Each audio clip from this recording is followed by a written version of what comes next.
আসলে এই অনুভূতিটা অনেক মজার। আর কয়েক ঘন্টা পরেই মনে করেন আজকে রাতটা গেলেই আগামীকাল সকালবেলা আমরা এখানে হাজারো মুসল্লিদের আগমন আমরা দেখতে পাবো। এই ঈদকে উপলক্ষ করে তারা অনেকেই মানে ঢাকা থেকে যে জায়গা অনেক দূর দূরান্ত থেকে তারা মুসল্লিরা আসবে। তারা আত্মীয় স্বজনরা দূর দূরান্ত বিভিন্ন জায়গায় চাকরিতে কাজ কাম করে। তো তারা আসবে এই ঈদকে উপলক্ষ করে। অনেক মুসল্লিদের সাথে দেখা সাক্ষাৎ হবে, আত্মীয় স্বজনদের দেখা সাক্ষাৎ হবে। সাথে আমাদের পাশে আছে কবরস্থান আছে।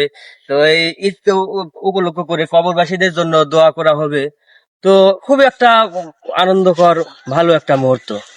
গ্রামের অনেক ছেলে পেলে আত্মীয় স্বজন তারা বিভিন্ন জায়গায় বিভিন্ন অঞ্চলে ব্যবসা বাণিজ্য কাজ কাম করে।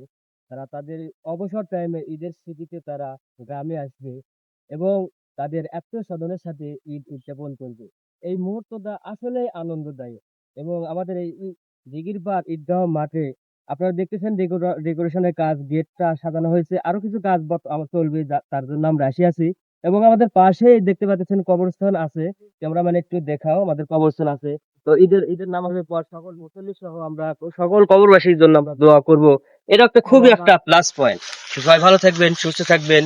এই আত্রাই উপজেলা থেকে যারা ভিডিওটি দেখছেন শেয়ার করবেন।